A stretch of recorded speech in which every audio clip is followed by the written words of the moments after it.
Chapter 2. Presents and a party dress. Samantha went up to her bedroom, closed the door, and turned the big brass key to lock it.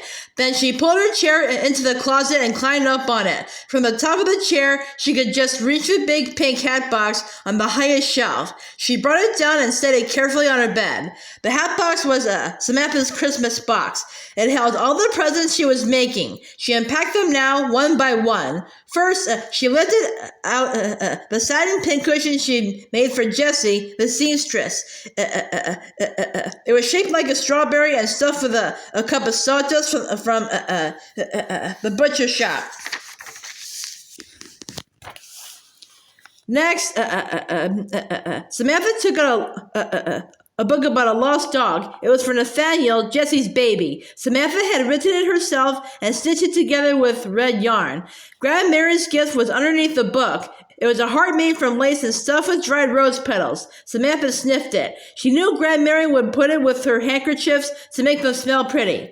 Mrs. Hawkins' gift was a chain to attach to her glasses so she'd never lose them again. And for Nellie, Samantha had made a blue velvet cape for Lydia to wear. Samantha held the cape and thought about how beautiful Lydia would look in it. At last, Samantha reached her favorite gift of all. It was for Uncle Gard. Uncle Gard's present wasn't finished yet, but already it was more beautiful than anything Samantha had ever made. It was a box, a small box, just the right size for cufflinks. Samantha had decorated it with pictures of animals, leaves, berries, fruits, and flowers from her collection of paper scraps. She had carefully cut out each piece of scrap. Then she glued them, one by one, to the sides of the box. Now only the lid was left to be decorated. Samantha sat on the floor with her pot of glue and her collection of scraps spread around her. Very, very carefully, she brushed the back of a purple pansy with glue and held it firmly on the box. After the glue had dried, she picked up one last picture, her favorite one. It was a heart with the words "with love" written on it. Carefully, Samantha placed it on the very center of the lid. It was perfect. She knew Uncle Gard would like this present best of any he would get on Christmas morning. Just then, someone knocked at her door. "Miss Samantha." "Just a minute, Jessie," Samantha called. Quickly, she stuffed her presents back into the hat box and pushed it under her bed. "Open the door, child." Samantha hid her scrap collection next to the hat box, scooted the chair out of her closet, and hurried to unlock her bedroom door. "Come along now. I finished your Christmas dress. We just need to hem it," the seamstress said. Samantha followed her upstairs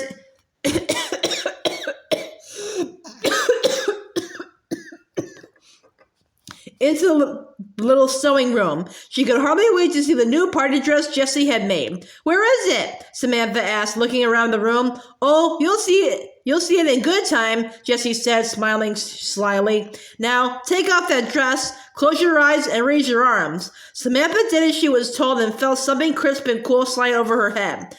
"Heavens!" Jessie gasped. "What's the matter?" Samantha asked, keeping her eyes closed. "Why, you've grown 2 inches since I measured you, Miss Samantha. You shoot up faster than smoke in a chimney. May I open my eyes now, Jessie?" "Not just yet. First, let me fix the hem. That'll make a big difference." Samantha waited patiently with her eyes still closed. "Jessie?" Jessie's mouth was full of pins. "Ida Dean is having a Christmas party in 2 weeks. Do you think I can wear this dress?" Jessie pulled the last pins out of her mouth. "I don't know, child. You'll have to ask your grandmother." "Jessie?" Samantha started up again. "Yes, Miss Samantha? I just love Christmas. I love everything about it. Even getting ready for Christmas is fun." "I'm sure it is." Jessie laughed. "I made all the decorations for the house already," Samantha added. "I've got paper snowflakes and cotton snowmen and things for the tree. And on Saturday morning, Nellie is coming over to help me make pinecone wreaths." Did you make the angels out of that blue silk I gave you?" Jessie asked. "I made 10 of them, just the way you showed me."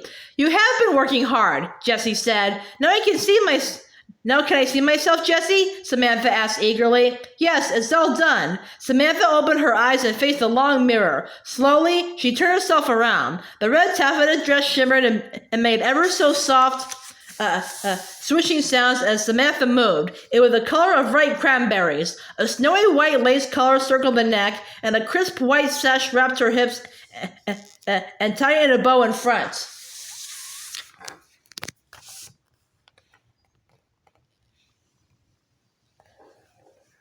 The red taffeta dress shimmered and made ever so soft swishing sounds as Samantha moved.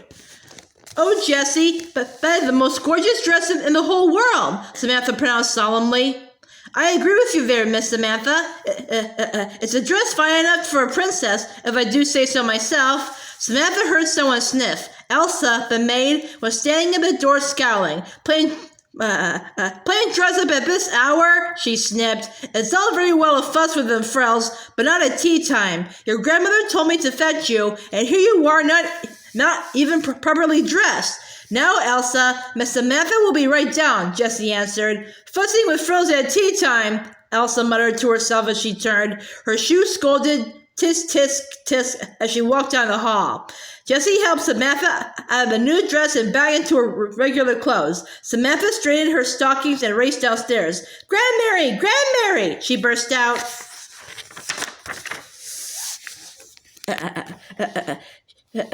She remembered to make a curtsy. "I have the most exciting news." "How delightful," replied her silver-haired grandmother as she lifted the teapot. "Come, let's have her tea." Just as Samantha was sure she couldn't wait a moment longer, her grandmother asked, "And what is your news, Samantha?" "My friend Ida Dean is having a Christmas party. It's a week from Thursday, and it's at night. Her brother will do magic tricks, and we're going to play games, and it will be the most wonderful party of all. May I go, and may I wear my new Christmas dress?"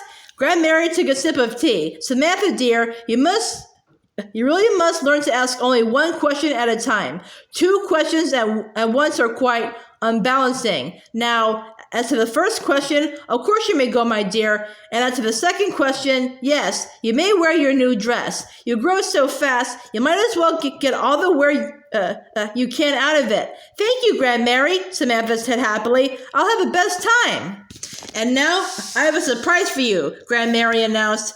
There was a long pause as Grandmary buttered a biscuit. She was not one to hurry surprises. Finally, she said, "As you know, Samantha, your Uncle Gardner will spend Christmas with us, as he always has. But this year, he is not coming alone. He is bringing Miss Cornelia Pitt with him. She will celebrate the holidays here in Mount Bedford and stay on until the new year." "Miss Cornelia Pitt?"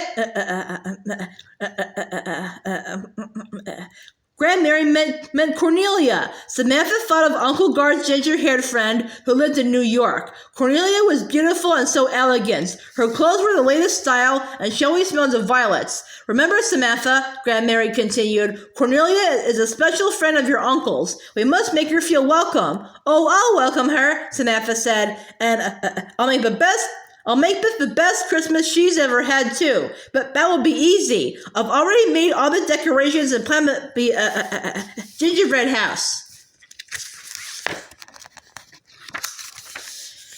"That's very good of you, Samantha," Grandmary said, "but perhaps you have done enough already. Everyone in the house will be very busy now, and it may be best if you just stay out of the way." Samantha wondered why grown-ups always thought the most helpful thing she could do was nothing at all. Didn't they understand what still had to be done? Someone had to string cranberries and hang snowflakes on the windows. Someone had to pick out just the right candy for the gingerbread house.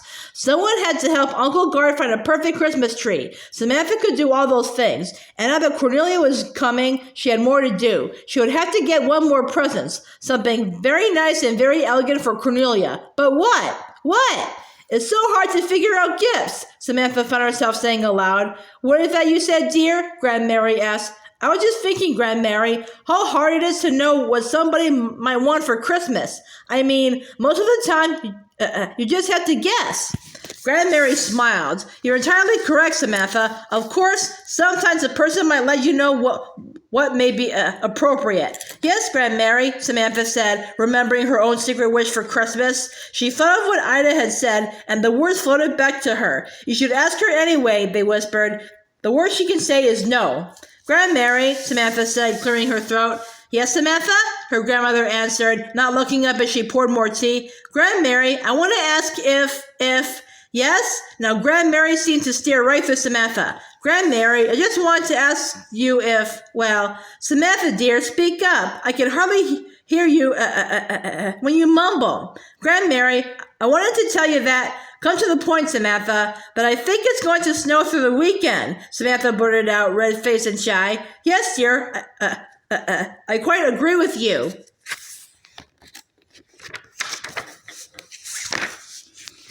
It was no use. Samantha knew she couldn't ask Grandmary for the doll. She didn't have the courage.